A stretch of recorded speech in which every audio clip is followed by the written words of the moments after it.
I've been an outlaw ever since I was born.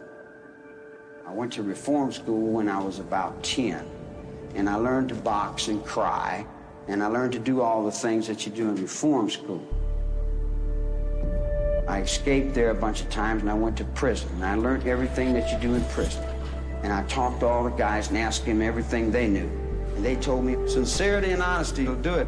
It'll trick them every time. And then I went outside, and all these little kids got a hold of me and said, we want to stop the Vietnam War, and we want to do this. What, it was a war? I don't know what's happening. I've been in jail all my life. You ever see me in vocational training, rehabilitation? I never play no rehabilitation. I sweep the floor in the kitchen, go out and play handball. I'm still 10 years old in your world. In your world, I'm still a kid.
Now, at this point, we're going to leave Golden Gate Park to go into and take a slight sojourn through the Haight-Ashbury district of San Francisco. This is the new avant-garde left bank area of San Francisco, which has evolved and developed over the past number of years. In fact, I would say that the last 18 months has seen a tremendous increase of the so-called hippies who have invaded and lived in this area. It is the belief of the people who live within the area that we, the middle class or the upper class, have done a very, very poor job in running our government and our way of life. Haight-Ashbury is where the action is. This is where the hippies began their march towards flower power and the quiet revolution, and a rallying point for the new and irreverent way of life of those who preach the dropout gospel. In 1967, the American public first becomes aware of what is described as an aberration happening out in San Francisco. Because San Francisco's always been where the weirdos go.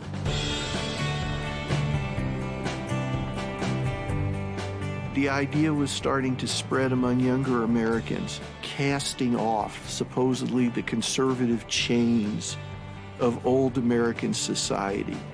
This current way of life we have, the way our parents are living, is wrong. The Haight-Ashbury community has created the Council for a Summer of Love in San Francisco. We affirm life, love, peace, and self-discovery. People come here to love one another and to be in love with each other. I think in Charlie Manson's case, he really suffered from a lack of love. And then he got out in '67 and wow, you know, it's a cultural revolution. I mean, it's free love and everybody's talking about getting rid of your inhibitions, you know, and your fears. And so he just grew his hair long and started thinking about the role of a man, you know, in this new alternative culture. It really was a perfect storm. All those elements that came together, the music, the drugs, free love and everything. The ideology that we thought we had discovered something new, that we finally figured it out. There was a feeling of that we were all brothers and sisters more than we felt before. And that might have been enhanced by acid. LSD, lysergic acid diethylamide, easy to make, incredibly potent. A single ounce contains 300,000 doses, each dose drastic in its effects. LSD is the most potent drug ever discovered. To understand how profound it is, you have to understand how it works in the brain. This is the brain. This is the white matter, the thinking part, consciousness. LSD comes into the brain, alters a switch, alters the electrical patterns going into the memory circuit. It has a very profound impact on those neuroanatomical connections in which one sensory modality is translated into another. You see the universe in a way that you've never seen it before. It's like having like a religious vision, and you feel that you have broken on through to the other side. The best, most direct, the most natural way to find God is through chemicals. And today it's marijuana, LSD, peyote, mescaline, and many other mind-expanding drugs which are coming along every month. Some 4 million Americans are said to have taken LSD last year. Far more than a fad, it is to some a new religion. It is a drug in which there is no knowledge about the eventual harmful results. One individual can apparently escape with no problem. Others immediately have a great problem. There is a residual effect that this can come back with what might be permanent brain damage. Anyone that would engage in this or indulge in this is just a plain fool. Across the bay in Berkeley, there was student unrest. College was the place to protest. And of all the places that this was happening, Berkeley was probably the greatest. The feeling, the passion against the war was just ferocious. Every night, the network leading anchor people giving you a death toll of the dead Americans in Vietnam.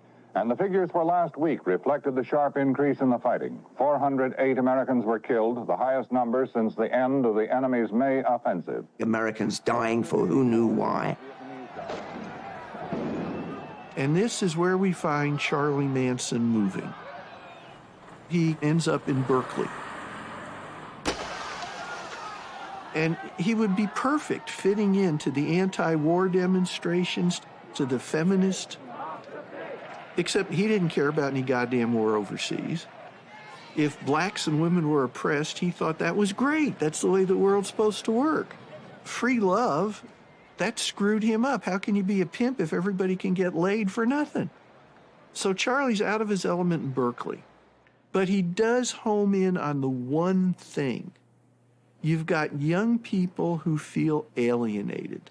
They don't feel like they belong. Mary Brenner's a librarian in Berkeley. She's out of place there. Instead of wearing sort of the hippie garb, she's wearing blouses buttoned up to the neck. She's from the Midwest. Charlie can tell she's uncomfortable. When he meets her, she's walking her dog. And Charlie makes inroads with her by fussing over the pet. They start talking. He's using all the Dale Carnegie techniques. They're becoming friends, and Charlie just happens to mention he doesn't have any place to stay right now. Mary says, as he knew she would, well, you can stay at my place for a couple nights. Once he's there, he goes about talking his way into her bed. Then Mary gets the idea this is a love affair. It's her and Charlie. So she's going to work and make the money, and Charlie will go out during the day and work on his music and do Charlie things. She soon sees that he's bringing girls back, but he's telling her, but you can't get upset about this. Nobody's body is their own. We're just doing the natural thing. She gradually sees she's going to have to share Charlie. Charlie Manson came to the Haight-Ashbury during that transitional period when things were getting, harder and meaner. Charlie took LSD. He became part of that culture. So I went down and I looked around and I said, hey, this is love here. All I want is the little girls. They picked me up, 16-year-old kid. I said, where do you sleep? He said, wherever I lay down. I said, well, don't you have to have an apartment? He said, no, I sleep in the park. I said, how do you do that? He said, sleeping bag. I said, is that right? What do you eat? He said, food. I said, man, where do you get it? He said, wherever I can. I said, don't you have a job? And he laughed at me. He said, no, I went out to Diggers. The Diggers, adopting the name of a Christian society of Cromwellian England, are the conscience of the hippies, who find dirt and disorder appealing and only work when they must. A group of compatible hippies sharing their rice and beans and hepatitis and venereal disease. The Diggers decided to feed the street kids. We had to wind up sending our women holding babies to the farmers' markets. And the old Italians would give them all the day-old food right that day. And that night, anyone who showed up with a bowl and a spoon could get fed. We set up free stores, which had clothes, tools, televisions, bicycles, everything worked. And the supposition was, why do you want to get a job and become an employee to make the money to be a consumer? We'll give you the shit. Now what do you want to do? What are you going to do with your life? These were America's children. And they were runaways, because a lot of the people who came back from World War II had PTSD, and it was undiagnosed. And they were drinking themselves into coma. They were beating their kids or beating their wives. I mean, the 50s was not a lot of fun for a lot of people. And I think the kids who left those families, they were looking for something because life wasn't working. And they were looking for guidance wherever they could find it. And anybody with a lot of charisma and the ability to rap could swing somebody. Your home is where you're happy. It's not where you're not free. Everybody's talking gurus, great philosophers who can teach you how to live if only you will follow them. And in San Francisco, in Golden Gate Park, any time of day or night, there's dozens of people proclaiming themselves gurus. We're lost in a beautiful energy, an energy of life. Charlie is not some great philosopher, but from his pimp days, he knows how to recognize kids, particularly young girls, that might be seduced in the right ways if only he can learn them. And so he hangs around Golden Gate Park listening to the gurus. And if we love all that energy, we'll love life so much that we'll never die, because you'll be so sure that you're part of God. The standard message that all of these gurus said was, society is corrupt. You need to drop out of society and become involved in this alternate reality. Drop out of high school, drop out of college, drop out of graduate school, turn on, tune in, drop out. These gurus, however, control the alternate reality. Don't think in right and wrong, just think in truth. All the answers are there. There are no big answers. All the big colleges that we've been building is taking people the other way. The smartest people in the world are really the most cut off. It's the common people, man, with the soul. Charlie used a combination of sort of psychological ploys. Your families don't understand you. I'm the only one that loves you. Come with me and be part of a real family. Judicious use of drugs, making sure that the kids were high a lot of the time. And he gradually started a little group, beginning with Mary Bruner, adding Lynette Fromm, who was a runaway that he met in Venice, California, Patricia Krenwinkel, a sad sort of case, who was living in a sort of chaotic situation with her sister and was met and seduced by Charlie. And then his first real find, Susan Atkins, who Charlie particularly cherished because she was a very attractive girl. And he could use her as sort of sexual bait to try to get men into his group. He went in, they gave him LSD, had sex with the girls, talked about this alternate vision was the real vision, and Charlie was the master. But he also took LSD and had this altered consciousness experience and believed his philosophy. There was a free clinic in Haight-Ashbury for the hippies who were sick and didn't have hospitals to go to. Ray, come on over here. Bad drug trips led many in the Haight to Dr. David Smith's free clinic for treatment. One thing that people don't realize is that the Haight-Ashbury is a symptom, not a cause. The clinic opened in June of '67. I think we saw 25,000 patients the first year. And into that scene came the Manson family. Their place where they lived was right around the block on Cole Street, just 2 blocks from our clinic. Manson was a fairly well-known individual.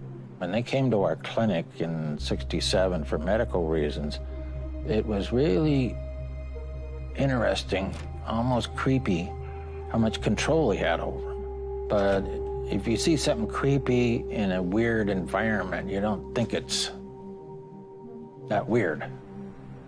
What I heard was that he was recruiting in the neighborhood, but there was a lot of recruitment going on by a number of different people. It was kind of like competing cults. That was a problem for Charlie, because essentially he's competing with all the other gurus.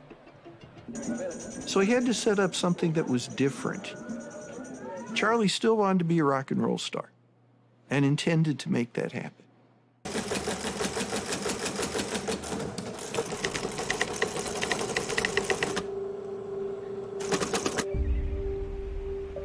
By the time he'd spent a couple of months in San Francisco, he had his little entourage.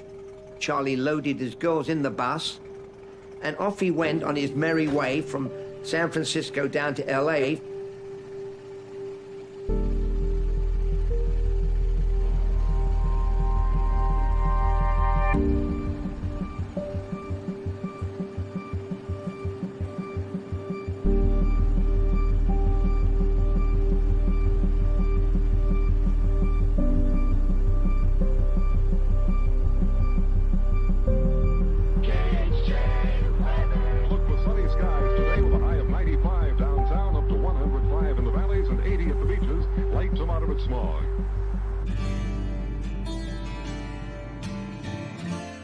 No two people are alike, and no two communities either. But the people and the community of Topanga Canyon are even more different than most.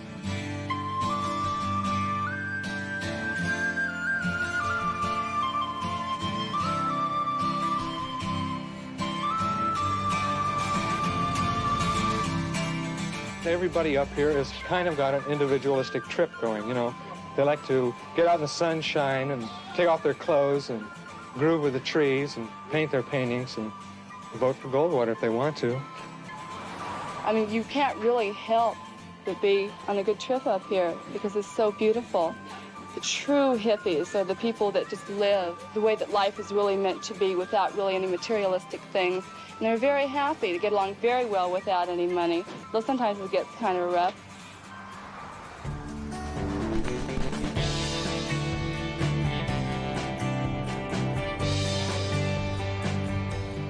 Hippie tribes gather 20,000 strong for a love-in. The new waves come bearing beads and blossoms and bells, looking for new experience and new magic. When my parents started turning on and tuning in at the same time, there started to be a group of people that would go to Griffith Park and, you know, with tie-dyed shirts and flags and drums. They called it a be-in, so people would just go and be.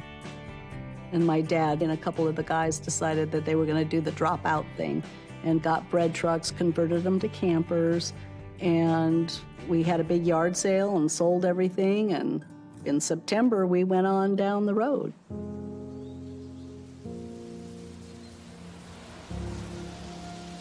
And we ended up at the hog farm, this commune. It really was a hog farm. They painted the pigs, they rode the pigs. There was no electricity. My dad put a big geodesic dome on the hill, and they would have these ohm circles. There was lots of characters. It wasn't too many days later that the leader, Hugh Romney, and his wife Bonnie Jean came and had a little talk with me, letting me know that they were uncomfortable with my being there because I was jailbait. I was a sexually active, 14-year-old. So they arranged for friends to come and talk me into going to live with them, which I did. And they invited me to come along with them to this party at the Spiral Staircase house to meet this groovy guy and his girls. These girls started coming over. Diane, you're here. Charlie, Diane's here, And he was in the circle playing music, and he got up and offered me his root beer and gave me a big hug and, come join us in the circle. We've been waiting for you.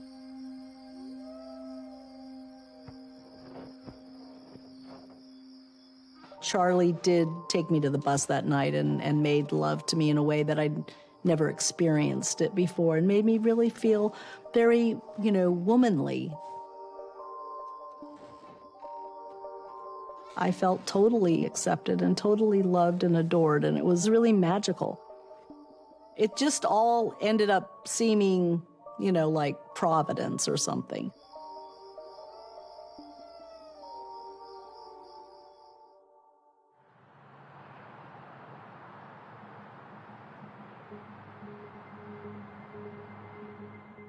Paul Watkins showed up at a house in Topanga where he was told he could get good weed, and knocked at the door, and suddenly these half-naked girls said, "Hi, come in." And he thought, well, this is rather interesting. And he went in, he got his weed, and he met Manson. Paul was good-looking, very easy to talk to. So he became Manson's chief recruiter for young women. He'd go out and pick up hitchhikers and bring them back again. Because Watkins looked very young, Manson suggested that he'd get himself some kind of fake ID and then enroll in high school where he could actually look at possible contenders for the family. The girls brought in Angela Lansbury's daughter, Deirdre. And Deirdre, for one period of time, did get enamored with the Manson family and allowed them to use her credit card. But then her mother, Angela, was worried about her daughter getting into drugs. She immediately grabbed her and sent her to Ireland. Bobby Cupid Beausoleil, a good-looking guy called Cupid because he was a conquering hero with the girls, son of a milkman in Santa Barbara, troubled kid, went to reform school, decided he was going to become a musician. Beausoleil is a couple things that Charlie wants to be and is not. First of all, he's extremely good-looking, and he's got good-looking women following him, and Charlie doesn't have that. Second, Beausoleil is a better musician than Charlie. And he and Charlie even decided to be in a band together, and they played a couple gigs, and Charlie couldn't keep up with Bobby, and Bobby knew it, but they both could be of use to each other. Charlie was a guy who marched to his own drummer, literally. When Charlie played music, his tempo and his rhythmic structure would shift, and he would do it deliberately. He didn't want to be in regimented time. He had an aversion to, any sort of regimentation, and no doubt that had to do with having come out of an environment in prison where a lot of things are regimented.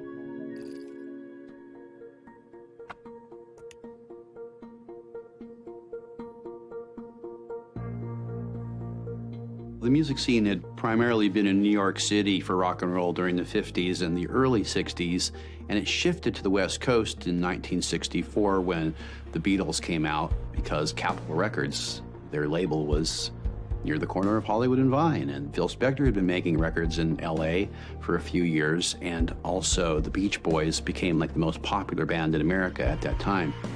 The Beach Boys were like the only American group that kind of kept up with the Beatles. There was even a friendly rivalry between them.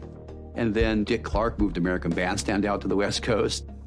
Rock and roll was displacing movies as the most exciting thing happening in Hollywood during the middle 60s. The Sunset Strip was sort of like downtown for this burgeoning rock and roll scene. In 1964, the Whiskey A Go-Go opened. And before you know it, the Whiskey A Go-Go has got all the great groups, like Frank Zappa's Mothers of Invention, and Jim Morrison and his group, The Doors, and Buffalo Springfield with Neil Young and Stephen Stills, and Love with Arthur Lee and all his wild psychedelic things.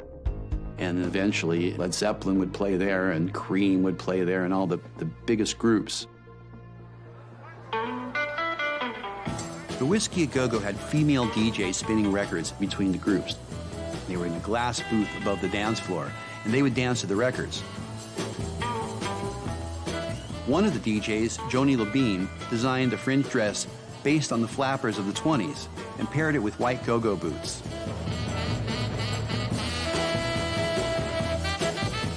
Producers hung out in the Whiskey A Go-Go too. Terry Melcher was a producer at Columbia Records. Melcher came from Hollywood royalty, and he was Doris Day's son and was good friends with Dennis Wilson of the Beach Boys. He was working with some of the most influential bands at the time. 8 miles high, and when you touch down. His main group was the Byrds. Their anti-establishment and socially conscious lyrics became a new type of rock and roll, because everybody had bonded together through rock and roll as kids in the 50s, but during the 60s, they were dealing with the Vietnam War, civil rights, and the larger threat of nuclear weapons. So the music began to reflect that. All the groups that broke on the Sunset Strip in 1965 and 1966 were getting huge. So producers like Terry Melcher were looking for new artists.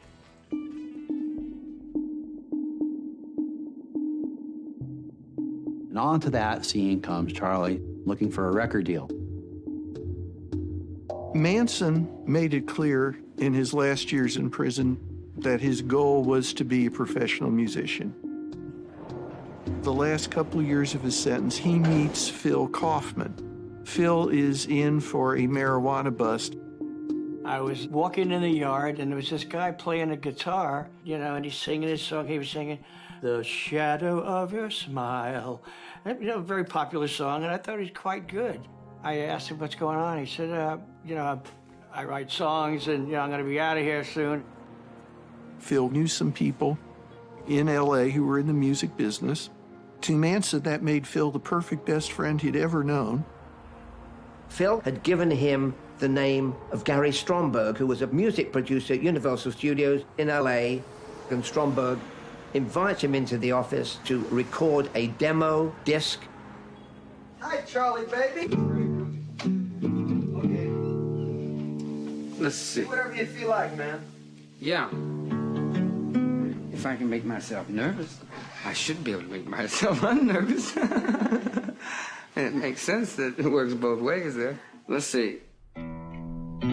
I once knew a man, so love he was to be. Now is forever lasting, constant in the mind.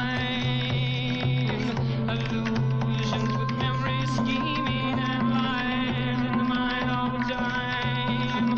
One and one are one and twice and that. He brought the girls, the family with him, who have no musical talent, and they got to play drums and beat sticks and, you know, impossible to record. And they dismissed him. They wouldn't touch it with a 10-foot pole.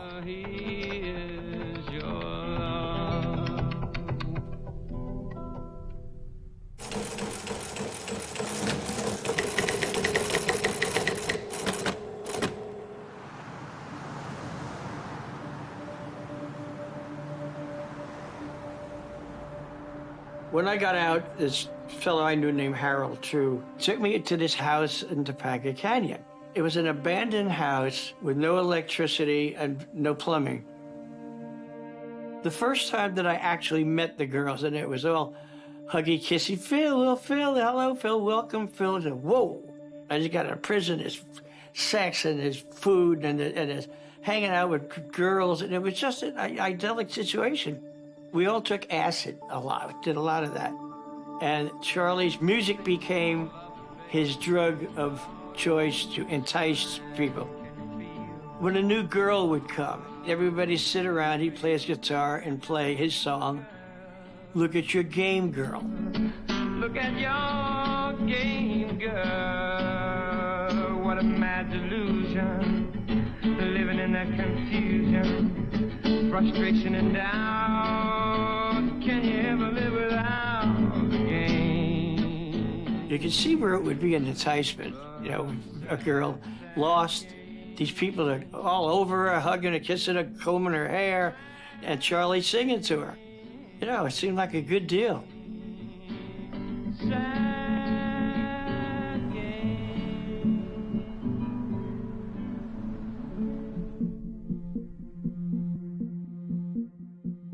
I lived with Harold True, and when Phil got out of prison, we invited him to live with us up Los Feliz in Waverly.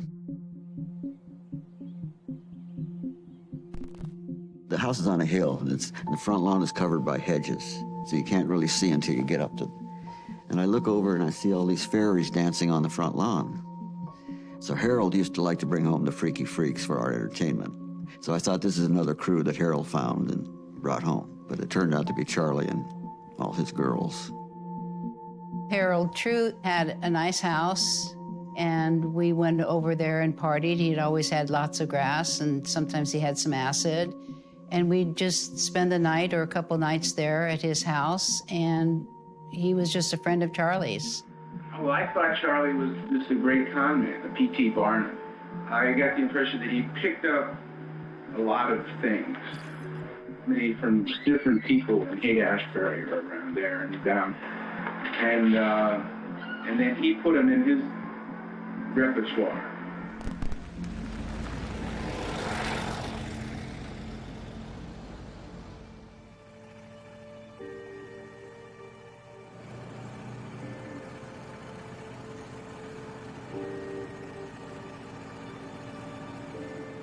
One day, we ended up on Leo Carrillo, Sycamore Canyon area, and we were going to go farther in the woods, but the bus got bogged down in the mud or something, and we couldn't go any further.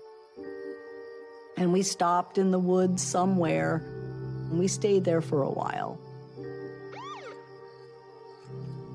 One night, the police came, and they arrested us all, and, you know, there's an article in the paper about the 9 nude hippies that they found. I mean, we were sleeping in sleeping bags, and we slept in the nude. So, yeah, we were nude, you know, when they arrested us. So we put our clothes on, and for some reason, I had like 4 tabs of acid, you know, in my pocket. And so I'd always heard, oh, if you get busted, swallow it, right? So I took 4 tabs of acid. And they took us to Ventura County Jail, and it ended up being a good trip. Every Beatles song that I'd ever heard just came flowing out of my mouth, and so I had everybody singing all the Beatles songs. We were only there for one night. We went to court the next day, and they released us all. It was a trespassing charge. And I think it was shortly after that that they found Spawn Ranch.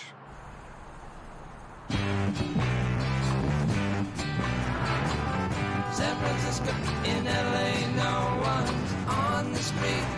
Let's go off on our own in the country. All our friends will be there. No one will give us a hard time. We can make it alone in the country.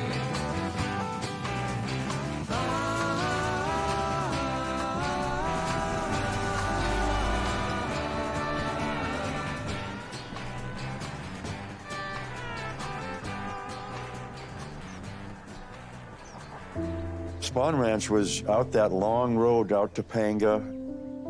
was dusty, it was dirty. There were oak trees, there was a little stream, there was these funky old buildings and the sets, the saloon and the sheriff's office and all that stuff. It really felt like another world out there on the edge of the San Fernando Valley and LA.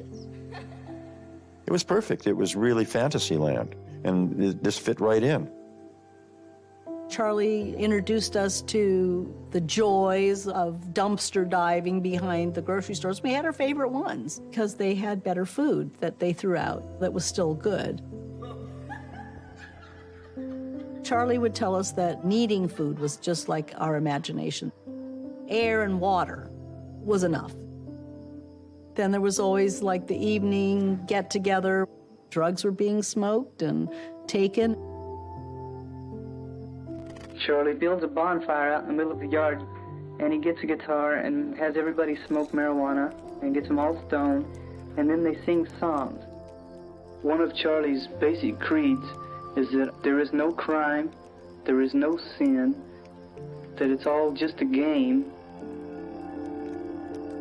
And Charlie considers himself to be Jesus, the second coming of Christ. And he told me that I had to be me before I could be him, because he was a reflection of me, and he was only what I saw in myself. And that I was supposed to give up my world so that I could have his, and that by giving up, God would come through me, and I would just be a hole in the infinite, as he says he is. Thank you. Thank you, thank you, thank you, thank you. In 1968, all of a sudden, the Beach Boys found themselves out of sync with the times. Thank you. The perception of them in the public was, you know, they're not part of the counterculture on progressive rock radio. So they're all struggling. Dennis, of course, I mean, he was drinking and he was not really in control of himself. And somehow he picked up Charles Manson's girls. Ella Jo Bailey and Patricia Krumickle, they were hitchhiking, and Dennis Wilson picked them up and took them to his home. He just said, you know, my house is your house kind of thing. And they took him literally. Later on, he went to a recording session. He came back at 2 o'clock in the morning and discovered that there was a bus parked in his driveway.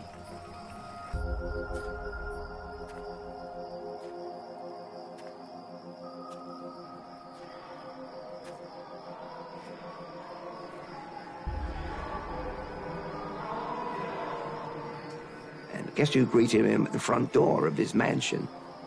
Manson kissed Dennis Wilson's feet, and Dennis thought, oh, this is cool. And he told them to stay, and they stayed. And they provided Dennis and anybody else who came to Dennis's house with a ready supply of drugs, a ready supply of sex if they wanted it. And Dennis thought he was in nirvana. Dennis was rather a quiet individual. He also had an affinity for finding the waifs and people that seemed to be misfits. They would all seem to find him. Charlie was able to manipulate him. Dennis was enamored with him and kind of took him under his wing. Dennis Wilson liked to tell his pals, come along to my house to see Manson and these scantily clad young women do their thing. It was a free show and a freaky show. And Charlie had a captive audience at Dennis Wilson's house.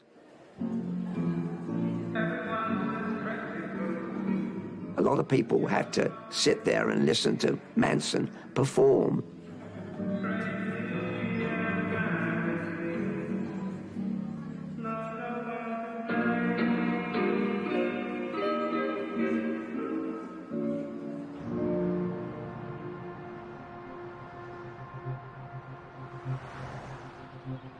One day, Tex Watson, he's out hitchhiking and is picked up by a guy he doesn't know, but it turns out to be Dennis Wilson. Wilson takes Tex to his house, and there's people there. It's Charlie and the girls. And by God, Tex And his dope-addled brain wants nothing more than to be an acolyte of this guy, Charlie, who's got girls that will do anything he tells them to do. Whatever Tex dreamed about finding in California, this was it. Growing up, Tex Watson was your quintessential Texas country good old boy. He lived in a little tiny town in East Texas. He was the kid that everybody else thought was going to do great things. Who once taught Sunday school in this church and who worked behind his father's country store counter across the street and was the kind of boy a community like Cobble could be proud of. Charles was above average, very definitely so. He excelled in football and basketball and track. He was well liked by the student body, and he was very active in all kinds of extracurricular activities, you see. He was one of the few who went off to college. But once he was there, he discovered drugs and forgot about class. And Tex then announces he's going to Hollywood. He's working in a wig shop, sleeping on the floor and smoking dope wherever he can get it. Charlie went through a series of people who were really Charlie's, group captain. And Tex very much wanted to be that man. Charlie knew that in Watson, he had a piece of clay he could mold however he wanted, whenever he felt like it.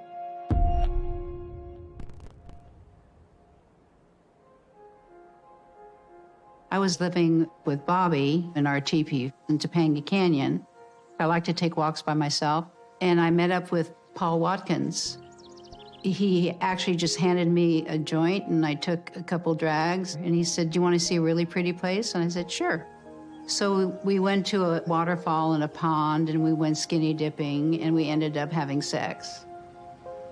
About 3 days later, here comes a car with an old scruffy cowboy and 2 girls up front and 2 girls in back. And Bobby goes over to him like he knows him, and this cowboy says, "Hey, do you want to go swimming at Dennis Wilson's house?" So I get into the car, and we're driving, and this old cowboy's checking me out in the rearview mirror, and no one else is talking, and every time he says something, they kind of giggle, like a little acidy giggle. We go into the Pacific Palisades. He said, "Do you like the Beach Boys?" I said, "Well, not really." He laughed, and everybody kind of giggled. So we pull up to a gate, and he puts in a code. After we pull in, this cowboy turns around, looks at me, and said, "This is your dream, girl, so now you can start living it."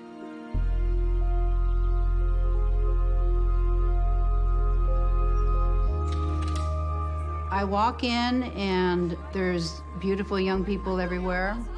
And in walks a rock star with freshly washed chestnut hair, good-looking, cleft in his chin, dreamy eyes, in a silk robe and silk harem-looking pants. I found out later they were made with Dennis Wilson sheets. He looked totally different, but I knew it was the cowboy. And he goes, "Hi, I'm Charlie Manson." There's a time for living. The time keeps on flying. Look at your game. And then the very first song that Charlie sang was "Look at Your Game, Girl." And the words were just hitting here like, was I playing a game? Are my feelings real? And it just really got to me. It really got to me. And I think I was drawn in not only with the music, but with feeling of belonging. At the end, I said, "You know what? I'm staying."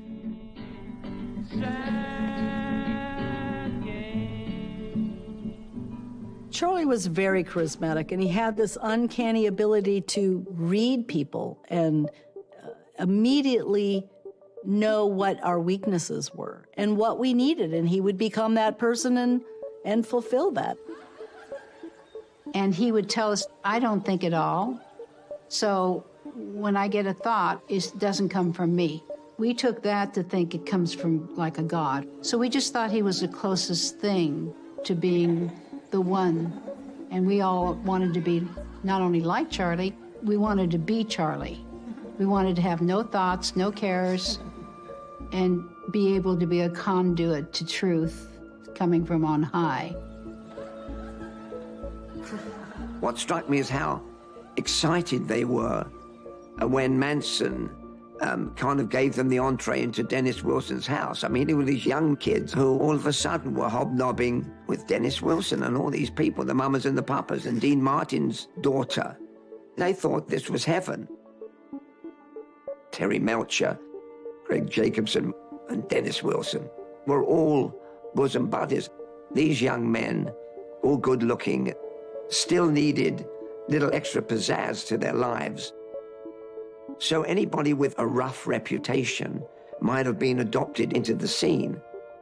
And Manson was incredible in the way he was able to put a magic spell on all these guys who were fascinated by this odd character. We were at the Whiskey one night. There was a table at the Whiskey that was reserved for the music people. I was with Terry, I think, and Dennis had come in with Charlie, and Lou Adler was there. There were a lot of people at the table. And all of a sudden, there's like almost a commotion on the dance floor. And I finally stood up on the booth, and I'm looking. I said, hey, you guys, you have to see this. And it was Charlie in the middle of the dance floor at the Whiskey, and he was going off. I swear to this day that there was electricity coming off the guy's head, and he cleared the floor. I mean, he was in his zone, and he was just out there, arms, legs, head, hair, spittle. It wasn't rehearsed or planned, but that's Charlie.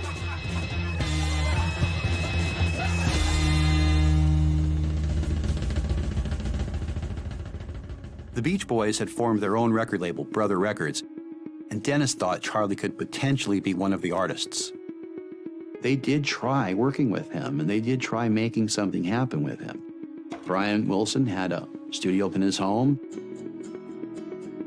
We went to Brian Wilson's to do a recording or a session that they were going to record, maybe a demo. I think it was like Nancy Pittman and we didn't have bathing suits, so, you know, we were swimming in the pool nude. And I think Brian's wife was there, and she, you know, she wasn't happy about us being there. Stephen Despard is the recording guy at Brian Wilson's house. Charlie was not going to be produced. He wasn't. He had no idea of what recording sessions were about, how to make records. He took it all very personally, and he was not a professional artist. After about an hour of an argument, Despard throws his hands up, and they all leave. We were swimming in the pool, and Charlie comes out. Girls, get your clothes on, we're leaving. The way he said it, it was abrupt, and the way we pulled out, there was squealing brakes and, you know, acceleration. He was mad. Summer was coming to an end. I think it was September now, and Dennis was going to go away for 2 weeks on the road. He says, Greg, he says, can you get me out of here? He says, can you find a house for me? And I found a house on the way to Malibu on the Coast Highway. And the whole idea was to not let the girls and Charlie know. He was really trying to divorce himself from that. He was really done with it.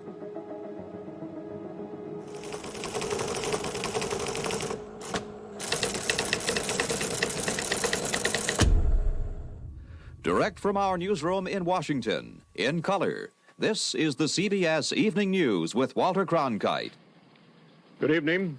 Dr. Martin Luther King, the apostle of nonviolence in the civil rights movement, has been shot to death in Memphis, Tennessee.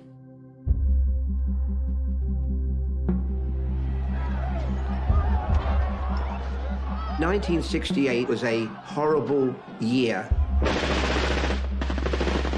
There was the Vietnam War, which was raging. You think it's worth it? Yeah, I don't know. They say we're fighting for something. I don't know.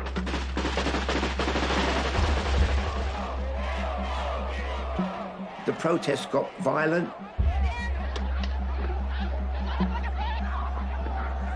The cops got violent with the protesters.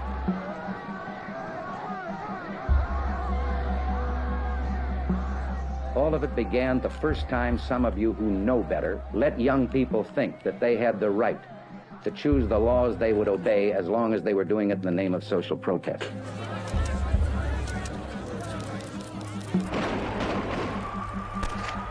In 67, 68, there's racial unrest between blacks and whites. There were race riots in every major American city. Channel 5 will present a documentary account of the violence and insurrection that has torn this great city asunder for the past 5 days. The Watts riot of 65 was one of the earliest riots. This one came out of a police encounter that went terribly wrong between a paramilitary organization called the LAPD and the African American community. The LAPD was one that prided itself on their investment in tactical equipment that was most appropriate for war zones. They were there to enforce order like an occupying force. That meant there were all sorts of moments in which police brutality became just the way of life. This time there was pushback. It went on for several days. The National Guard was called out. Cameraman Ed Clark has just returned from the area. Could you tell us how it was tonight compared to last night? Well, Stan, in my 15 years in the news business, this is undoubtedly the worst thing I think I've ever seen. Well, I can honestly say that I was scared to death. And Ed, these are roving mobs of mostly teenagers, would you say? No, I wouldn't say they're all teenagers. No, sir. They're not teenagers. They're adults as well as, I mean, there's everything down there. There are men, there are women, there are children. And they, very frankly, if you're white, you're in trouble. In the aftermath of it, there was an effort to address some of the reasons why Watts was such a tinderbox. But because of the continuing segregation, continuing deprivation, but most importantly, continuing hostility from the police, by 68, black people had had enough. And that the only course for the Negroes is to bring about a final, violent, apocalyptic confrontation of black and white. They're not gonna fight down here no more. You know where they going? They're after the white people. They gonna caravan out and everywhere else the white man is gonna stay. They gonna do the white man in.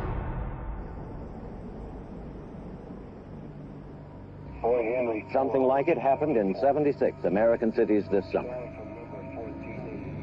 We saw soldiers patrolling our streets. We saw stores and houses in our neighborhoods that looked as if they'd been hit by bombs. Next summer, it could look like this in the downtown sections of our cities. It could look like this in the neighborhood where you live. The simple fact is this: we're in the worst crisis we have known since the Civil War, and time is running short to try to find some answers to it. If the extremes can divide the rest of us into two hostile camps, all of our hopes for the future will be lost. What has been going on within the United States over the period of the last 3 years, the divisions, the violence, we can start to work together, and I intend to make that my basis for running and over the period of the next year.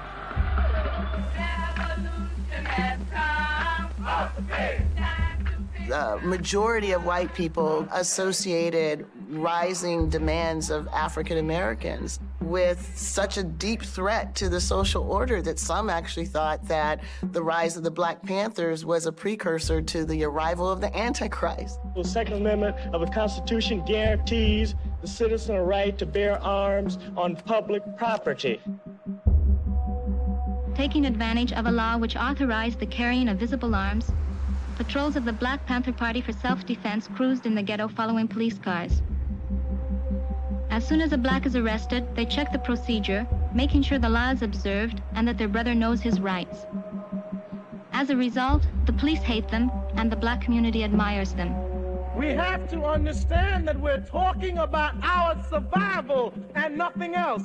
Whether or not this beautiful race of people is going to survive on the earth, that's what we're talking about. how many white folks you killed today? There's this sense that everything is about to break loose. Something big is about to happen.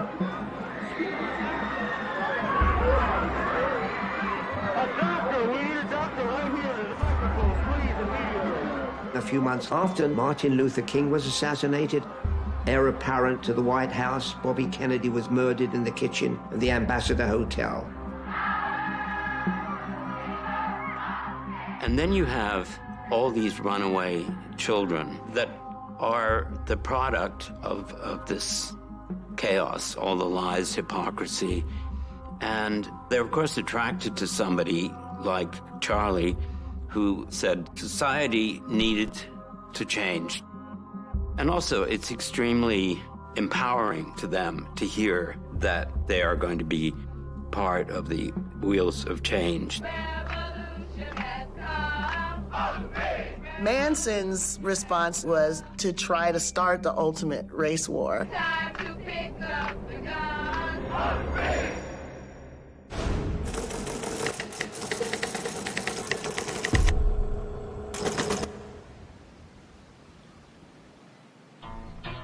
Cease to exist. I heard there was a song that Dennis and Charlie had been working on, and that it was going to go on one of the albums. I'm your kind, oh, your kind, I can see. Never had a lesson I ever learned. The Beach Boys did take one of Charlie Manson's song ideas, Cease to Exist, and they turned it into a Beach Boys song called Never Learn Not to Love. Never had a lesson I ever learned. And Dennis took the songwriting credit, but it was written by Charles Manson. Charlie had signed away his right to the writer's royalty. And Dennis also changed it around, which really angered Charlie. You're stealing my music every day. You're writing my songs. You're playing my game. Charlie really thought that he had been taken advantage of or cheated, or something had been taken away from him. He was angry at Dennis, and Dennis knew he was very angry at him because Charlie sent a bullet to Dennis and said, "This is for you, and there's other bullets where this comes from." Dennis was aware enough of what Charlie was capable of, which is why he slept with a gun under his pillow.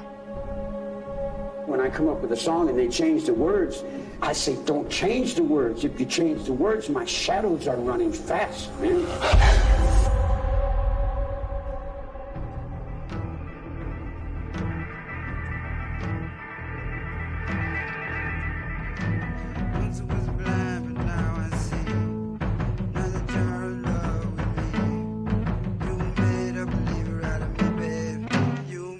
A believer out of me.